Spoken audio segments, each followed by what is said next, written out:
The 3:30 p.m. meeting of the Bakersfield City Council is now in session.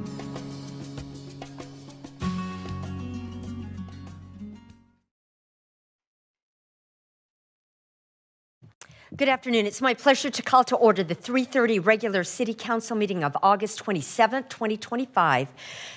Madam Clerk, please call the roll. Mayor Go. Here. Vice Mayor Core. Here. Councilmember Arias. Councilmember Gonzalez. Councilmember Weir. Here. Councilmember Smith. I'm here. Councilmember Coman. Here. Councilmember Bashir Tosh. Here. Thank you. In keeping with Council's resolution, public statements are received at different times depending on the item. I will call on the City Clerk to call for public statements at the appropriate time. If you wish to make a public statement, please fill out a public speaker card and place it in the tray next to the speaker's podium. We ask that you mark whether you're here to speak on an item listed on today's agenda or in a matter not on the agenda. Speakers who do not identify a specific agenda item will be presumed speakers for the non-agenda public statements. If you're here to speak on an item not listed on the meeting agenda, you'll be called first to speak. Statements are given a 2-minute time limit per speaker, 20 minutes total for all non-agenda public statements. If you're here to speak on an item listed on the agenda, I'll call for you at the appropriate time. If public statements become disruptive and I have to clear the chambers to regain order of the meeting, you'll be called in one at a time to provide your public statements. Everyone in attendance is expected to adhere to the rules of decorum established by resolution of the City Council. Failure to abide by the city's rules of decorum, including any disruptive behavior that interferes with our ability to have an orderly and efficient meeting, prevents the City Council from conducting the business of the city. Madam Clerk, do we have any public speakers regarding items not on the agenda? Mayor Go, we've received one speaker card for items not on tonight's agenda. That speaker is Dave Domachowski. Welcome. Please introduce yourself. Good afternoon, Mayor and Council members. Dave Domachowski with the Home Builders Association of Kern County. Here to talk to you briefly about the governor's budget trailer bill, which included an onerous provision which puts a vehicle miles travel tax on new single-family development as well as multifamily. There's significant cost involved. A Caltrans study for LA County indicated possible impact fees of over $200,000 on single-family homes and rent increases of up to $1,300 a month in the LA County market, which is different than Bakersfield, but that's a substantial impact. The funds go to the state to a trust fund that's actually in existence. Caltrans has used this trust fund to exact VMT mitigation fees for infrastructure projects being built in conjunction with development. And so there's some strange provisions that would not guarantee that if the city or county adopted a VMT impact fee program, that the funds would come back to that jurisdiction. They would go to the state and they would have to apply to get them back for either infill development or infrastructure improvements for housing within the local jurisdiction. Also, it's very odd that at a time when the governor is advocating for some CEQA reform to stimulate housing production, that they've added CEQA complexity and potential risk of additional CEQA litigation through these provisions. So I'm here to drop off a packet of information for the council and to actually request that you consider taking a position in support of repealing the VMT provisions of AB 130, which is section 58 of that bill. Thank you for your time, and I'll leave material with the city clerk. Thank you so much, and we'll follow up on that definitely. Councilmember Weir? Thank you. Maybe we could put together opposition to that, and is that in order? Councilmember Weir, Mayor and Council, we have been following this trailer bill. It is complicated enough bill that we don't believe our current legislative program answers every aspect of it, but I do think it would be appropriate to ask staff to bring back for a council affirmative vote a letter of opposition. Thank you.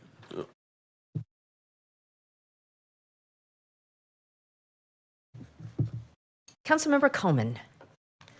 It is there now. Thank you, Mayor. Thank you, Councilmember Weir, because I was going to make that referral myself. I think that more analysis is needed to fully understand the impact of using vehicle miles traveled and for housing fees. And I was going to make a referral that the staff prepare a letter of support for the immediate repeal of Section 58 in Assembly Bill 130 and bring it back to the council for consideration. We'll do that. Thank you, Councilmember. Thank you, Mayor. Madam Clerk, do we have any other requests to speak from the public? That was our only speaker card, Mayor. Thank you. Next item, please. Reports item 3A, update on City Council priority initiatives and council referrals. Mr. Clegg? Thank you, Mayor, Mayor, and Council. The presentation this afternoon will cover a little more of the details of our annual work plan. We typically do this each summer after Council has a spring workshop identifying priority initiatives. We have that information influence the budgeting process, and then after July 1, staff puts together the specific projects and some of the timelines and metrics that we're going to use in support of those broader council priority initiatives.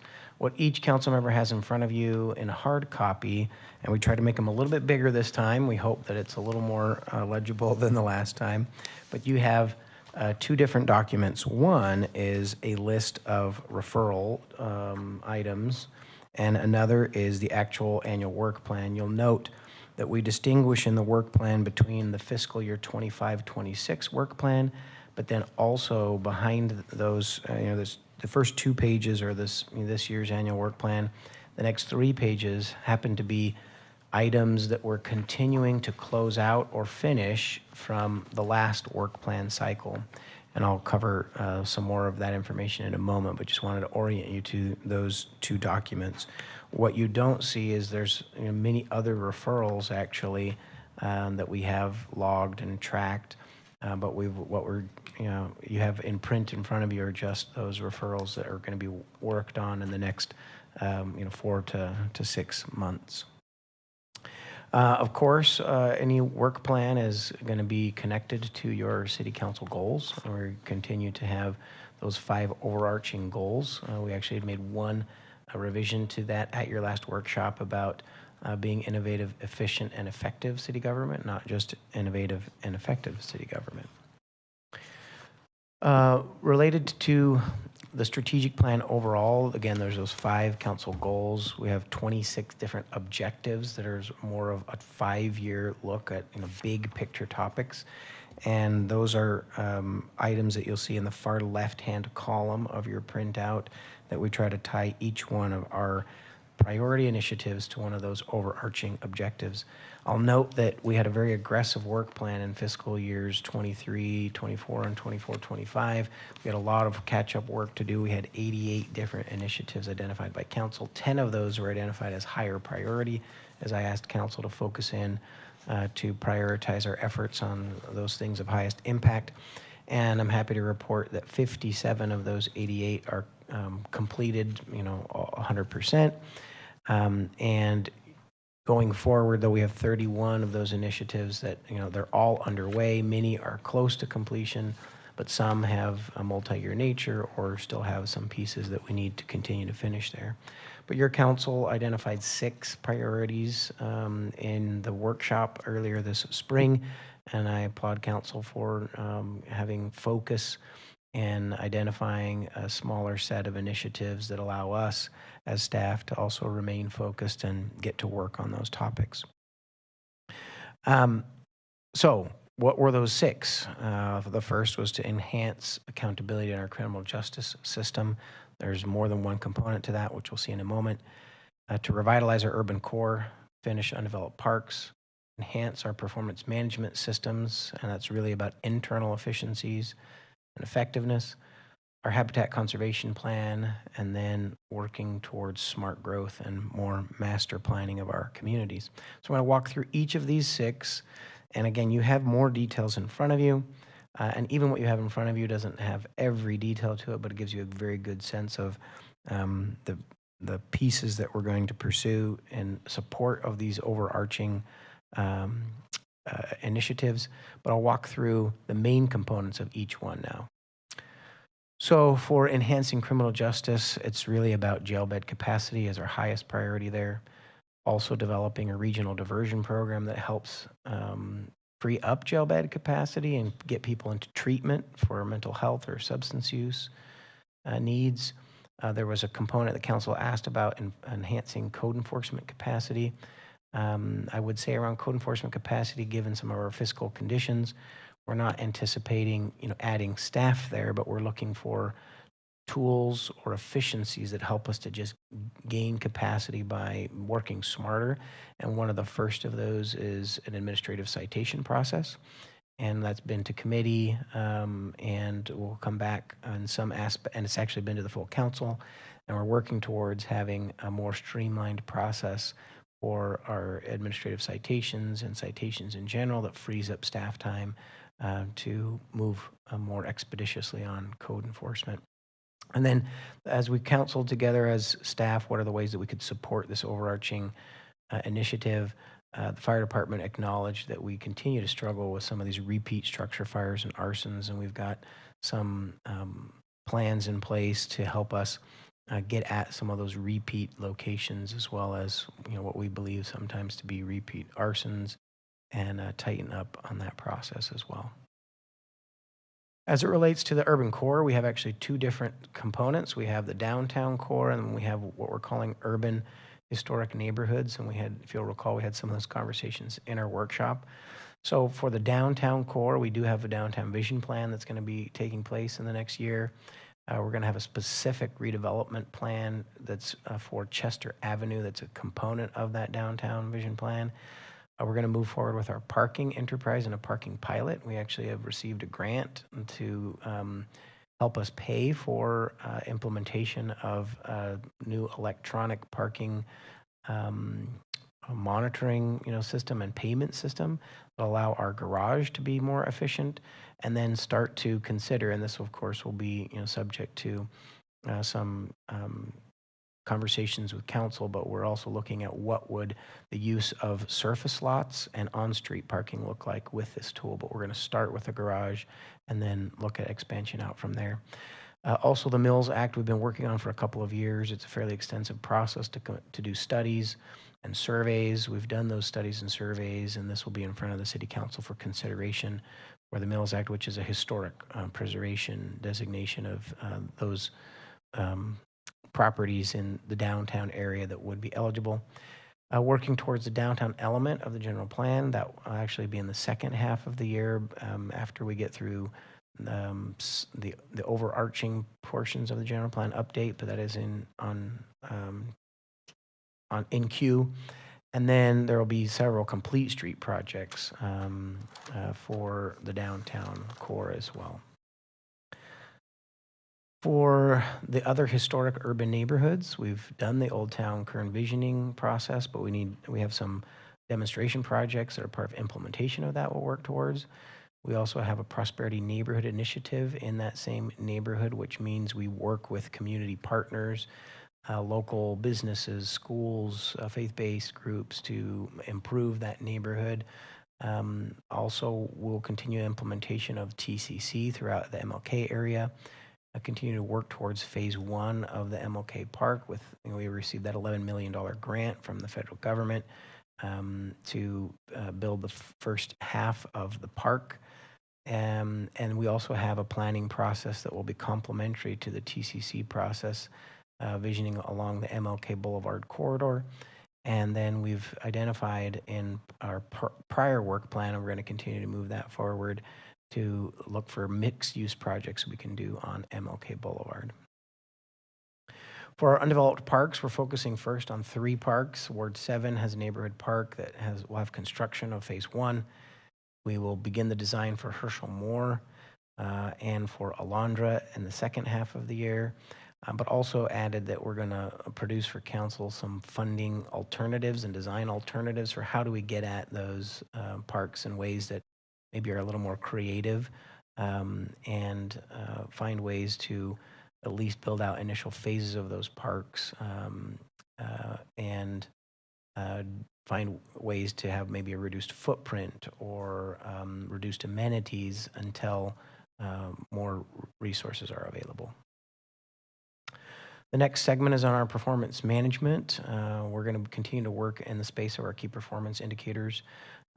You'll see some of the detail in the work plan that we do have key performance indicators. We collect that data, we report it out twice a year, but we don't have automated processes for all of that collection and visualizing that in data dashboards, and so we're going to start working in that direction.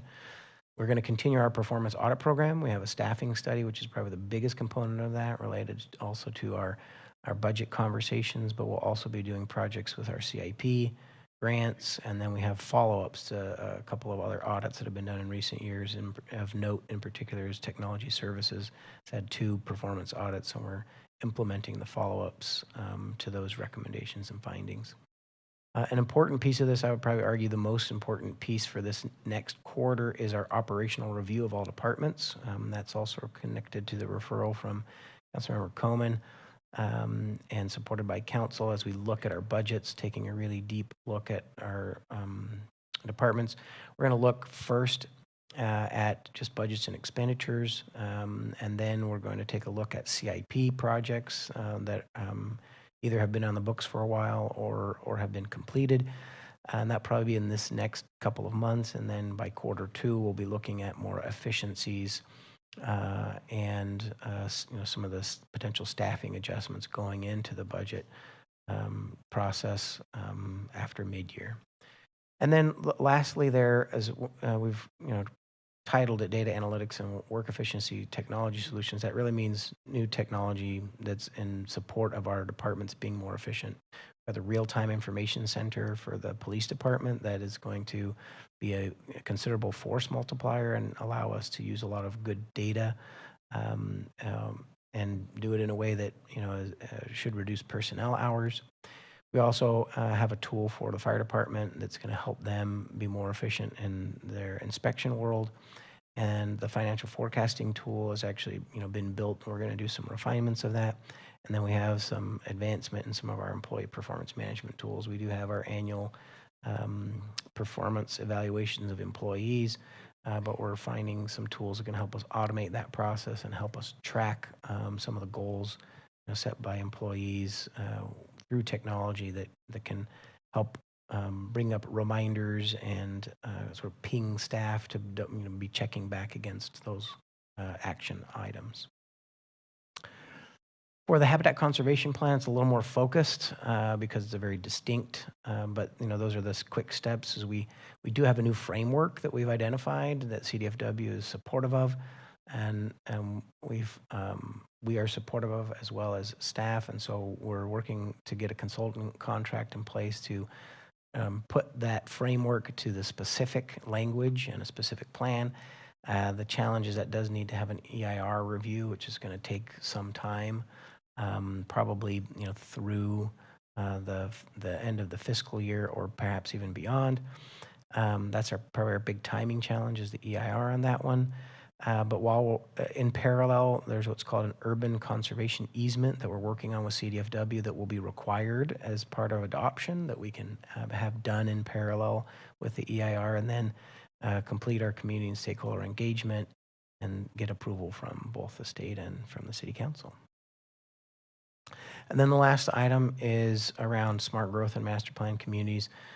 As smart growth strategies, I would consider this to be a long-term goal that's not going to all be completed in this next year. And so some of the first steps are to, of course, take the smart growth lens to our general plan. And there's really, depending on how you define it, we have looked at different models. We see there's about 10 smart growth principles that most jurisdictions take into consideration. We'll review our general plan update from the lens of those 10 principles, but then probably in the second half of the year, look to create a toolkit that helps create greater awareness of both staff, the community, and even for the council of what those smart growth principles are, from that toolkit. For master plan communities, again, that's also something that can often take a number of years to work towards large, master plan footprints. And one of the things is we've talked to those who have been successful at master plan communities is that we need to identify some of the larger footprints that we can have those bigger conversations with those in control of that weproperty. And one of the tools that the city can use is infrastructure to help people think big picture about master planning, as well as land use. And of course, we've been taking that into consideration with the zoning updates and general plan update.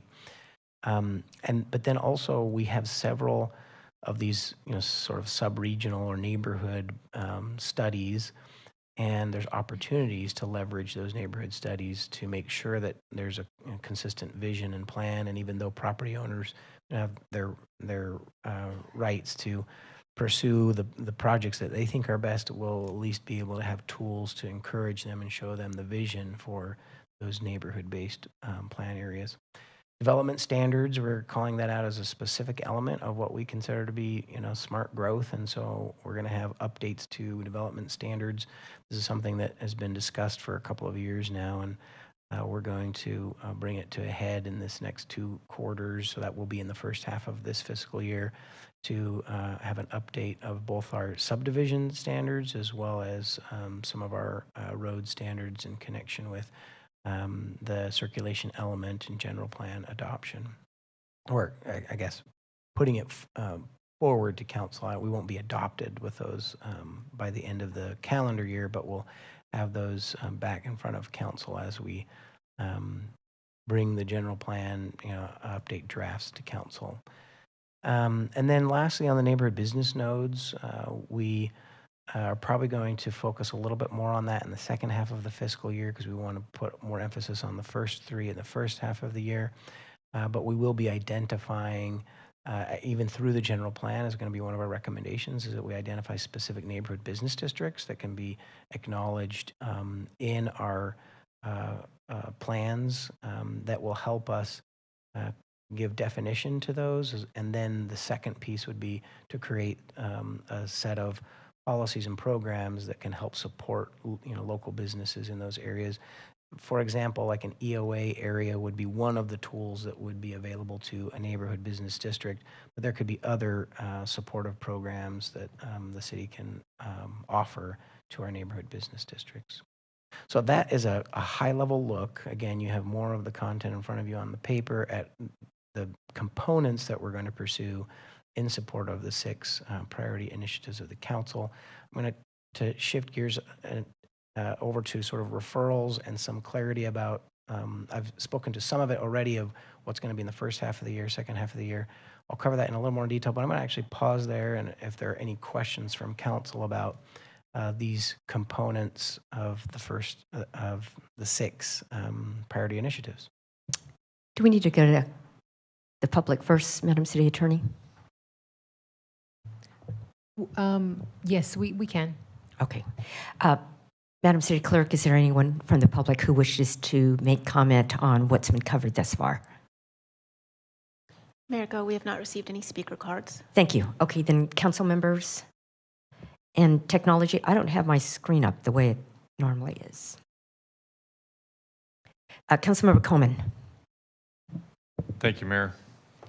I'm real excited about the promote smart growth and master plan communities. I'm very excited about having some of those. One of my frustrations is how long everything takes. We thought we would have, at least when I came in, I thought we were going to be finalizing a general plan about this time, and we're still a long way from that. So that's just a side comment, I guess, a snide comment, but anything we can do to move this stuff along at a faster pace, I think would be appreciated by the community. I wanted to ask you on item 4A, enhancing performance management. And you talked about doing an operational review of departments and that kind of thing. What, if any, role do you imagine council would have in that? Yeah, that's a good question, Councilmember Coleman. As indicated in our response to the referrals that came out of the budget cycle, we would like to have some workshops with council, probably after the first quarter, we get through our initial review there, but where it's going to affect service level impacts, where you could see potentially even some recommendations to revise some policies, where we might come back and say, here's a list of 100 things that the department does. We prioritize them from 1 to 100. The last 5, we're not sure it really makes sense to do those anymore. But before we stop doing those, I think that's at the level of a council, conversation. Some may be subject to specific council determination, depending on whether that's, municipal code or appropriations. But ultimately, it's the role of a council to, set appropriations and set those policies. And we think there could be impacts to those based on some of the recommendations coming out of the operational review. I also just see value in council being better familiar with all the operations and departments, ask good informed questions. So we would like to tee up workshops to look through the details of those operational reviews. I think it would probably be a challenge to conduct the reviews at the council level, but we want to bring back to you a summary of the key considerations there and get some feedback and direction on where we go with those decisions. Thank you. I know personally I would like that, to have those kind of workshops and be engaged in the process instead of waiting till the end and saying, hey, here's what we got. So I would appreciate that. Madam Mayor, I have no further questions. Thank you, Councilmember Coleman. Councilmember Weir. Thank you, Mayor. I know that we've reached this subject many times about where we're going and what it is that we want to be as a city. And I don't know, I suppose this is a good way to measure some things, but it's not taking us anywhere. It isn't an organized attempt to achieve certain goals. And if we don't ever do that, if we're not going someplace, if we're not going to reach a hill or I don't know, if we're trying to reach a goal and we're just puddling around, it just seems like we're never, ever going to be able to make us any further ahead than what we were last year. I mean, we're just piddling around. We're not really making any major strides. Okay, Councilmember Weir, I appreciate the feedback. I would reflect to the broader document that does identify timelines and metrics, and if there are recommendations about metrics or targets that the council would like to see, I'd be very open to that feedback. I think we need to go where we're going. Where is it that we're going? What is it that we want to be? I know I've said this time and time again, but the old guy is just getting old, and that's how I feel. It's just, it's never going to make it. We need to have a vision of where we are and where we're going. And if we can't do that and tell somebody, and we go down the elevator and the guy says, well, what are you doing with your items? And you tell him, and you've got maybe 4 or 5 specific items that say, we're doing this, we're doing this, we're doing this, and this, and that's where it's going to take us here. And I just think that's missing. I appreciate that feedback. I think, Councilmember, we've been in workshop as a full council. These are the priorities identified by a consensus of the majority of the council. I would point to the goals, the overarching goals, and each goal also has a little bit of a descriptive statement. And so when we talk about safety and resilience, the statement is about, creating a safe, livable community. That's where we're headed. We want to have a safe, livable community. A safe, clean, actually, as I forgot that piece. It's a safe and clean, quality of life community. And then to chunk that up into, each annual plan, we can't necessarily tackle all of that all at once, but we put an annual plan together that identifies what are the specific initiatives based on feedback from the council that are going to take us towards those goals, where we identify these specific projects, metrics, and timelines. Right. And that's the best process that we have identified to date to set that direction and measure increments towards those 5 council goals. Okay, I understand that. I know how to do those graphs too, but we're not moving forward. We're not sitting here and saying this is what we want to have. University of Arizona State University come and help us do things that we need to, or we need to have whatever it is that we want to be. If we're going to be whatever it is that we're going to be, we need to find that out, and that's what determines where the plan flows from there. And I've done these many times, and I don't understand why we can't seem to get to that point. I'm not blaming anybody. I'm just saying this is very frustrating for me. I appreciate the feedback. I don't have a further response for you, council member. Are we not going to pay attention to what we want the city of Bakersfield to be? I'm sorry, council member. I would argue that that's what we did with the 5 goals and the priorities. You can't do it just by sitting and looking at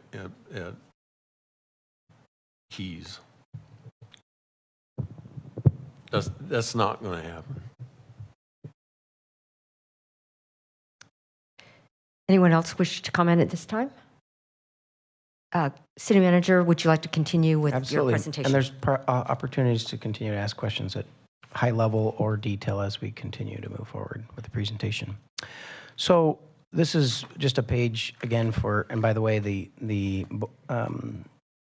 hard copies that you have in front of you will be provided to the city clerk. That will be part of the public record, so the public has access to these same documents as the city council. This slide is just to demonstrate that we do have a fairly in-depth tracking mechanism for each one of these, both priority initiatives as well as the subcomponents of each of those initiatives. Also, we have a fairly in-depth way that we track all of the council referrals that we receive. And so this is just, not to make anybody's eyes cross, but this is what our staff is tracking on a bi-weekly basis, where we're at on all of the council referrals. Just for some reflection, in 2019, we had prior to 2019, the pace of council referrals was much more modest. We had probably 30 or 40 referrals in a given year. In 2019, that number skyrocketed up to about 80. And in 2020, we had 100 plus. And this is just a reflection over the last few years of where our referrals are at. We saw a bigger number in 24 than we have historically, and we're on pace this year for a higher number as well. And that's one of the reasons your council will recall in November, we had conversations about trying to be a little more focused in how we approach addressing referrals. And then in February, we had a session much like the session today, where I identified those specific referrals that staff would be focusing on, because we can't pursue 100 referrals at once. It's just not really feasible. I'll share those in just a moment, but also I wanted to share that despite having a very high volume, we've worked very hard to address all of those referrals. And sometimes the referral may be addressed as there's not further action to move forward, but a majority of them we've completed, whether it's a constituent issue or we've completed a policy review or brought something back for council action. And so you can see from those prior years, 22 and 23, very few items pending. A couple of those are just long-term items we've been waiting on. We're through a majority of those for 2024, but still have several that are pending from 2024. Again, as we've tried to focus our efforts as staff, I've been more judicious about those referrals that we can make actionable in a given quarter, and we try our best to align those to what other priority initiatives of the council we're working on, or connect those referrals to other staff work that we do when the time comes to do that. But we still have a number of those outstanding for the last year and a half, but we've done a lot to address and complete those referrals. It also should be noted, though, that the referrals up to this point, and by the way, this is based on the rubric of last year's priority initiatives, because as of July 1, we have these 6 new priority initiatives, but it's worth noting that a majority of our referrals are not related to the items that council has identified as their highest priorities. And so it's important to reflect that we're probably going to focus more on the referrals that have also been tied to items that council has identified as a high priority. So in that vein, and I've already made the case that the number of referrals outpaces our capacity to respond, and so we're having to be selective in what we choose to move forward with, and but I also want to do that transparently to the council in these open sessions, so that we can have a direction that if we're not tracking the most important things, council can help redirect there. But you have in front of you 2 different lists for the referrals. The first one is the priority list from quarter 2. We completed many of the items that we said we were going to work on in quarter 2 of, and that was quarter 2 of the calendar year. I probably should have said quarter 4 of last fiscal year, but we've completed many of the ones from the last cycle, but we still have a few that are pending from the last quarter of last fiscal year. But then you also have the next page identifies the 15 referrals that we're adding to our work list for this coming quarter. And again, those are tied to items that we know are important to the council and have aligned with council initiatives. So the next several sets of slides will walk through those, but I failed to remember there's one other slide I just wanted to highlight. As discussed also in our workshop in the spring about the referral process, just clarifying the referral process, that there's we have a series of constituent requests that come up. We handle those, on a daily and a weekly basis. And the help team, Michelle and Pilar, are fantastic at getting those constituent requests addressed quickly without waiting. We also have what we call council projects. It may be that it's not really the level of a priority initiative. It's not really a referral, but it's something that council members brought up that we'd like to work on. And we track those a little bit separately as well. But formal referrals, requests that come from the dais, those are what we consider formal referrals. And all the numbers I've given you today reflect formal referrals.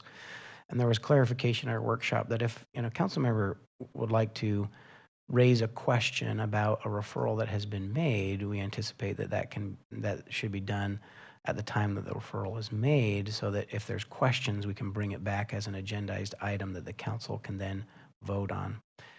Also, committee referrals, just as a reminder, this is actually in our council policies about committees.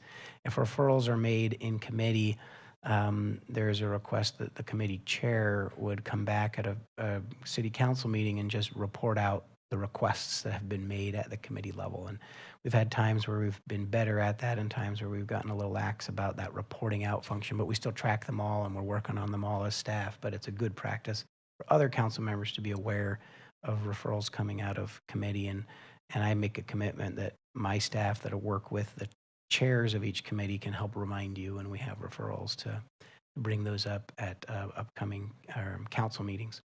The third piece that we talked about at our retreat or our workshop was what we call the 4-hour rule, that for referrals that we choose to work on, that will limit the amount of staff time committed to that referral to an initial 4 hours. And then we can bring back to council to say, we think we should move forward, or many of them I think can be addressed in the 4-hour rule.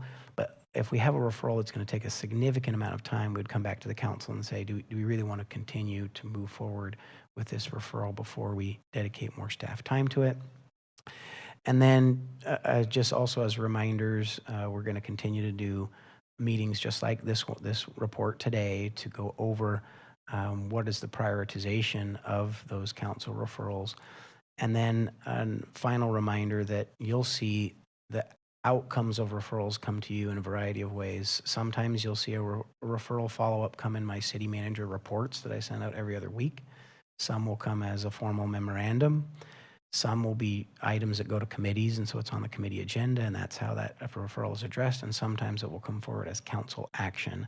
But again, we continue to track these in this spreadsheet and until we ensure we address all of those referrals. But you may see those referrals come back to you in any one of those 4 ways. Now, moving forward, this is just what are the things that we're going to be working on in the next quarter, perhaps 2 quarters, in each of the 5 council goal areas. If you see a PI next to that, that means priority initiative. That's why it's on the list. And if there's an R next to it, it's because that was a referral that's also sort of in that bucket. So in this coming quarter, we're going to finalize the physical improvements to the one-stop shop, but continue to integrate subdivisions into development services and continue the permit streamlining process.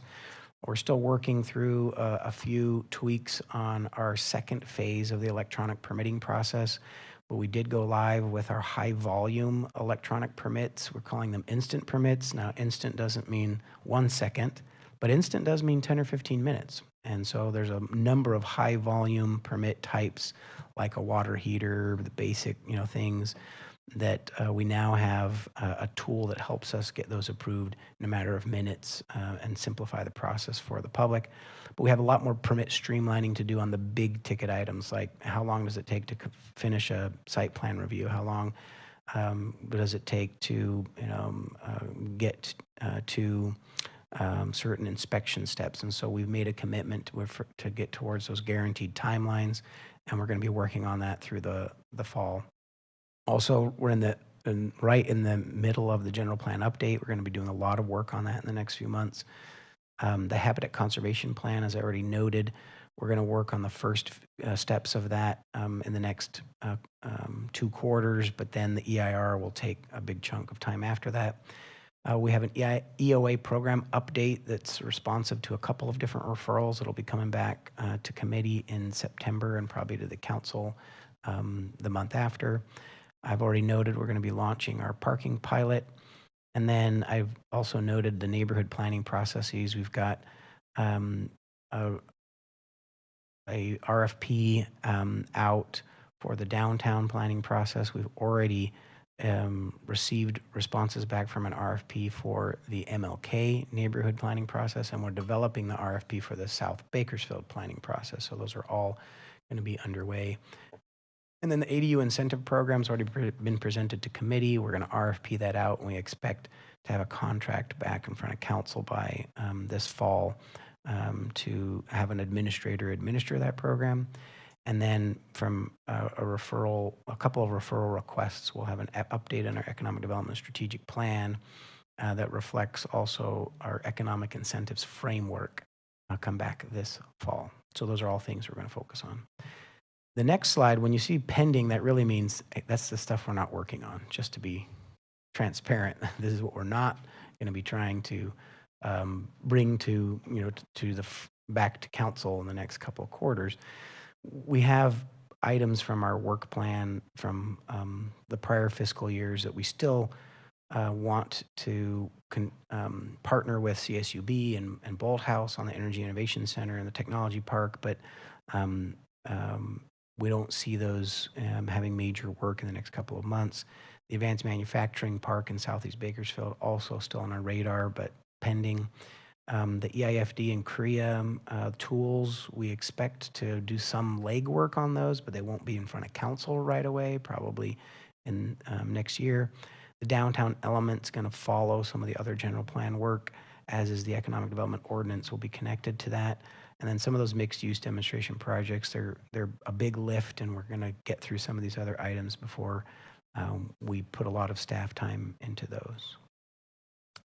For safety and resilience, jail beds, jail releases. There was a priority initiative and referrals related to jail releases. That's going to be a very big body of work this coming quarter. Animal welfare, we have responded to the recent referrals, and we'll be identifying some funding and incentives for more spay-neuter. We are going to be working on the traffic calming side. We're going to be focused more on school. We have several projects that have already been in queue, and we want to tee up additional projects related to school traffic safety. We had a request to ask Caltrans to come back and do a report on Union Avenue. That's been in queue for a while, but we've now got them teed up to come this fall and provide an update on that project. Fire Master Plan is actually being worked on right now by the International Firefighters Association. Tobacco retail license updates. We've had a couple of referrals to bring that to the Safe and Healthy Neighborhoods Committee. We'll do that this fall. And I've already noted we're working on the administrative citation process and the repeat structure fires. And then not that we're having a big major lift on this last bullet, but just noting that we're continuing to, we've had the NOFA out for the Affordable Housing Trust Fund. We're going to be awarding several projects. And the Community Land Trust has picked up a lot of momentum, and there's good work happening with them, and that will just continue over the next couple of quarters. A couple of items that are still pending. We've had some referrals about creating a strategy specific to domestic violence. We've got some work to do, and some of the other criminal justice accountability that we need to focus there and come back to domestic violence. The diversion program, I think, also has to wait until we get a better handle on the jail bed piece, and then we can put more emphasis on the diversion program. We've got some affordable housing items that staff are working on, but I don't expect council to have them in front of you in the next 2 quarters. And then the alley, securing alleys program was a former item that is still, frankly, on the back burner until we can address some higher priority items. Reliable infrastructure, 7th and 8th movements, big priority. Wastewater rate plan, of course. Circulation element and development standards, I've talked about both of those. We've had some referrals related to Caltrans maintenance and highway landscaping. We're going to pick that up. We've had conversations in the past about that, but we're going to give it another run. And then I've already noted the 2 park pieces that are going to be out in front, and others will come in the second half of the year. And then for our complete streets projects, we won't necessarily be heavy into those, but we need to get them started in this next quarter. And then we have energy efficiency studies that are going to happen in the next a couple of months, as well as we should have our community choice aggregation feasibility analysis complete in this next cycle. And then we've been talking about solar street lighting for a while, and we're going to have some projects that are going to go to deployment to see how well those technologies work, and maybe be less reliant on PG&E timelines to get more street lights up. Some things that are still out, on the pending is Hageman flyover funding. Chester Avenue, we do have significant funds for that project, but we prioritized 18th and 19th and H first, and then we'll come back to Chester. And then we have other projects for MLK, Niles Monterey, Monitor. Is that all of them, Zach? Or in Union? No. California Avenue, that have been in design, and we're trying to get those shovel ready so we can go get grants for those, but I don't expect any major progress on those in the next 2 quarters. Those will probably be an out quarters. And then we had a prior item to work with GET on fueling stations. That's right now a little bit pending because they actually haven't, their property purchase has not been finalized, and we'd like to see that happen before we invest more there. and a couple of other items. We've got a facilities master plan. It'll probably be in the second half of the year. Sci-Fi has been slow, and then our fueling and charging stations also. There's a few things up in the air that we think make sense to lock up before we put a lot of investment in those as well. Community character and quality of life. The smart growth, I already noted that portion of the smart growth as it relates to the general plan will be in the next couple quarters. We're looking at those master plan potential development areas and who some of those landowners may be. We've been working on a special events process update. I think that'll come back to council this fall. We're working on some illegal dumping, and we've continued to work on referrals related to tree canopy and heat island effect, and we'll still be working those in the next 2 quarters. The neighborhood business nodes, as I noted earlier, will probably be the second half of the year, as well as more details on that policy toolkit for smart growth. We have some highway corridor beautification projects and gateway projects that have seen some progress, but I think construction and more notable visible improvements won't come until the second half of the year. We've also been focused a little bit more on our water rates and wastewater rates, and so the urban water management plan is in process, but your council won't see that until second half of the year. We have the referral out about budget community engagement, but that will happen in the second half of the year anyway. That's why it's still on that pending list. And some of the requests around a motel registry, vacant building ordinance, is also just a little bit lower on the priority list at this time. Last segment, and then we can get to questions. Sorry to speak a lot, but for this next couple quarters, we're going to do the operational review of the departments. That's a big priority to get ahead of the budget process. We'll be doing our key performance indicator review from the end of the fiscal year. Staffing study is big. The real-time information center is going to be worked on by BPD, and then our catch-up on our financial reporting continues to be, and I mean, it flies sometimes under the radar, but it's a big deal, and we're working to get that catch-up in place for this fall. Some things that are still on hold are ERP implementation of the HR component. We've implemented finance, just as a reminder. We're still doing some cleanup of, little bug fixes on that. We're still pending some of our financial reporting tools that come out of the system. We have not been satisfied 100% with the reports that our integrator built for us, and we're putting pressure on them around that. But we've also been experiencing some frustration about our HR module, and we're in negotiations, tough conversations with our implementer about whether we're going to continue on the path with them with our HR module. And so right now that's on hold until the second half of the year, fiscal year. Also, we do look to the future to have quality data dashboards and more automation of the KPIs, but that's down the road. It won't be in this first half of the year. And then our grant process audit is going to also wait until we finish with the staffing study. And we have some of our other technology tools that we're just spreading out over time because it doesn't make sense to try and do them all at once. And so some of those that you might see in the work plan won't happen until the second half of the year. With that, I'm happy to take questions on what we prioritize as well as just what are the big pieces. Thank you, Mr. Clegg. Madam City Clerk, are there any requests from the public to comment on this section? No public speaker cards have been received. Thank you. Our council identified 6 priorities during the annual goal setting. And we see that nearly 60% of the referrals go outside those priorities. What does that do in terms of staff's ability to really focus on the 6 goals that were prioritized by the council? I see we're getting a lot of referrals, and even though you have the 4-hour rule, I imagine that staff time is still being taken up and away from the council priorities. Yeah, thank you, Mayor and Council. First, I would say we do have a handful of referrals that come up in a council meeting that is a quick constituent response, but I would say it's less than 10%.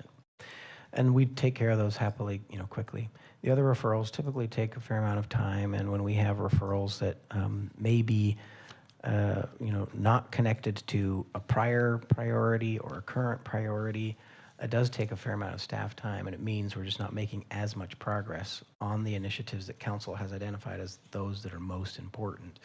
I think we are doing better, by the way, since last year of, now that we have this process where we identify those referrals we are going to work on and those that we're just going to let wait and not work on, that's helping with the staff focus. And I think it's reflected in results that we've seen a lot more initiatives. For example, our Community and Economic Development Department has had, many, many tasks as a new department to address. And we've increased the pace of contracts that have been issued and RFPs that have been completed in this last 6 months because we were able to have more focus. But having additional referrals, and it may not feel like it's a big lift, but we have to do staff analysis and prepare memos and put it on a committee agenda. It can take a significant amount of time. And that's understandable. So, colleagues, I just wanted to remind you that there is that formal referral process when it's made during the council meeting, that you have the option to express disagreement if you don't think it should go forward. I know for the two of you who are new, just to make sure that that is part of the process that's built in. Because if we've already, as a council, determined that there are 6 priorities and you're feeling at any time that there are referrals being made that are excessive, that are still taking up staff's time, then that would be the appropriate time to speak up and determine during the next meeting whether it's something that we do want staff to spend their time on. So that's just an option for all of you. Any comments on this last section? I don't see requests to speak yet. Councilmember Coleman. Thank you, Mayor. We got a lot of stuff going on. When you go through that list, there's a lot. And I don't think people understand how much you guys are doing over there at the, well, I don't want to say City Hall North, but, the staff is doing. I think that we need to try to do a better job of communicating what all we're doing. But I did want to focus on a couple of things in your report. First of all, regarding referrals, I try to minimize my referrals, but I'm wondering if there's not some overlap between a referral that I may have made versus one you're already working on, another council member may have made. Is there any way for us to do a review? I don't want to make more work for you, but if we can say, well, Councilmember Coleman, your referral is very similar to one that Councilman Arias made, a couple of weeks ago. I may choose to withdraw my referral, or he may choose to modify his or something. So maybe we can minimize those referrals. Great thought, Councilmember. So I can make a referral for that? No. I do think it's a great thought, Councilmember. So, Mayor and Council, 2 thoughts. We actually, again, we didn't want to inundate you, so we provided you a shorter list of the referrals that are going to be worked on in the next 2 quarters. But we're happy to also provide the bigger referral list of all referrals, but also we don't expect council members necessarily to be looking at that every week, like, every 2 weeks we as staff, but we're happy to give you the bigger list. But to your point though, we do take a hard look, and we have a new system that's helping us track all this. Thankfully, it's a nice automated technology tool, and we can link in the system referrals that are sister referrals or similar referrals. And we've actually closed a few referrals by saying, hey, this new referral number, 1, 2, 3, 4, includes the formal referral 5, 6, 7, 8, and so we're closing out 5, 6, 7, 8 as it's part of this newer referral. So we actually have been able to close some referrals because we've seen that connectivity, and if we see an opportunity, I do feel like I have the ability to reach out to the referring council member and say, hey, this is pretty close. Can we just combine these 2 up, and we can report that back out to the full council in these reports, that you'll see that, the ones that may have been closed as duplicates or similar, or we just batch them up. So for example, we had 4 different referrals related to tree canopy and heat island effect. We're working those as a group. instead of, in sort of 4 distinct, initiatives, because they're connected. And so it may take us a while to complete those, but when we complete them, that's 4 that, will be completed at once. So we are looking for those connections, and we regularly see them. Thank you. I appreciate that you made this note about committee referrals being reiterated to council, because I know that there are referrals made at committees, and I didn't know we were supposed to be doing that, and I appreciate if any support you have to give us the information that we need to come back to council and do that, because that may give us another opportunity to object to a particular referral or whatever. So thank you for refreshing our memory on that. I appreciate the 4-hour rule. A lot of work can be done in 4 hours, so I would assume that a lot of your smaller referrals can probably get done. But then what happens after that 4 hours? Does it come back to council, or what happens there? Yeah, so a couple of different paths. When we do, like, let's say a memo, for example, if it's a memo where, and you haven't seen one of these in recent months because we haven't had one yet since we did the 4-hour rule, and also because we're a little more focused on a shorter list of referrals, we're not looking at, all of them. You haven't seen many 4-hour rules come back, but the intent is that I would send a memo to council that states, here's the analysis up to this point, and a recommendation whether we move forward or whether we, pause there. But the other place is at a committee level. If we take an item to a committee, we've done 4 hours worth of work at a committee level. If the committee says, yeah, keep working this, then I think that's equates to the 4-hour rule. We'll keep working it. Or we could actually tee stuff up specific on a council agenda. And, I'm not looking for more challenging items, but if we had a challenging item, I think it would be fair for the full council to have an opportunity to have a vote on a consent item or a report or new business item to say, yeah, let's move this item forward, or no, we're done with that item. Again, you haven't had one of those teed up in recent months. We haven't, kind of brought one of those to a head as of yet. But I anticipate, through the fall, as we've started using that 4-hour rule and working on some of these referrals, you might get some of those memo items or a council agendized item to get a thumbs up from the council. Do we spend, more hours beyond the 4, or do we leave it at that? Okay, thank you. I appreciate the time you do spend on the referrals that I send. I always try to meet with you or staff before I make a referral to try to minimize the number of referrals I sent.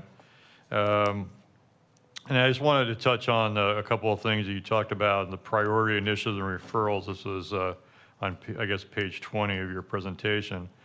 The priority for the one-stop shop. I know that we talked about the one-stop shop before I was elected to council, and we're still talking about it. And I'm curious of what hell's taking so long. Yeah, a good question.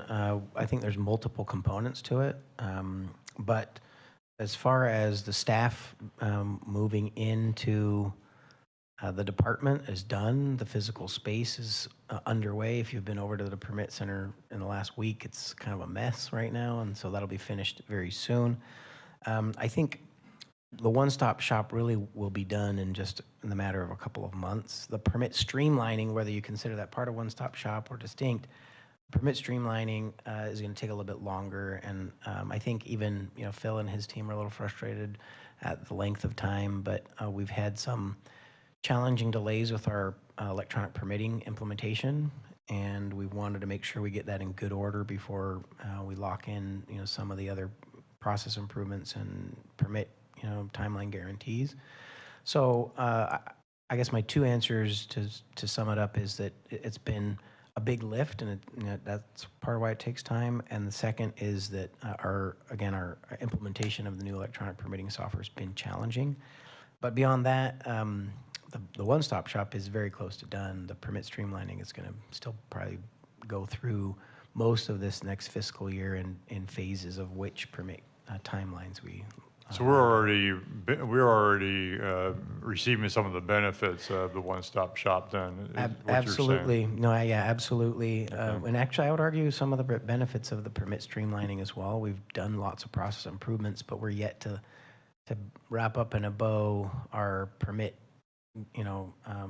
guaranteed timelines, but we have seen improvements in our process and time flows, and having all of the staff be, in one-stop shop. Thank you. I apologize for taking so long. The only last item I have was the EOA program update. And you mark on here that you're responding to a referral. And are we looking for more economic opportunity areas? Is that what we're trying to address? We're doing a couple different things. One is just look at the policies of the program in general, because it's still a fairly new program and we've learned some things along the way. And so we've made tweaks almost every year to the program. We've also had, though, some requests to take a harder look at specifically how we do the downtown EOA, because it has the most demand, and we actually have had some processes that are a little bit different for that EOA than other EOAs. But then also, Councilmember Bashir Tash had made a referral to look at a couple of the policy elements that affect sort of relocations and what is a fair incentive for a business who's already in town. But also, to your point, a last piece we are looking at is whether or not the data supports adding an additional EOA area as well. Thank you very much. I appreciate all your work on this report, but beyond that, I appreciate all the work that goes on behind that. So thank you very much. Madam Mayor, I have no further questions. Thank you, Councilmember Coleman. Other colleagues, questions or comments? Seeing none, Vice Mayor. Motion to receive and file. You have a motion. Please cast your votes.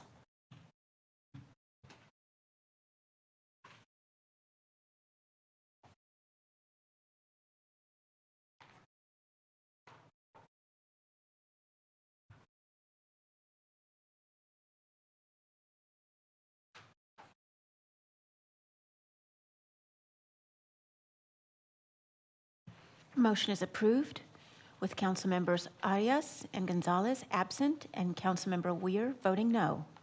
Thank you, Madam Clerk. Next item, please. Closed session, item 4A, conference with legal counsel, existing litigation regarding Stephanie Denise Martin versus Griffin Michael Turner, City of Bakersfield, and Does 1 to 10.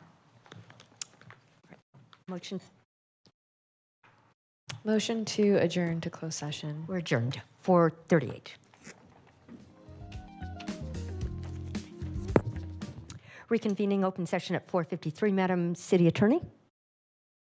Thank you, Mayor. There was only one item on closed session this afternoon, and by a 5-0 vote with Council Members Arias and Gonzalez absent, the City Attorney's Office was given direction. Thank you. Thank you. We stand adjourned at 4:54.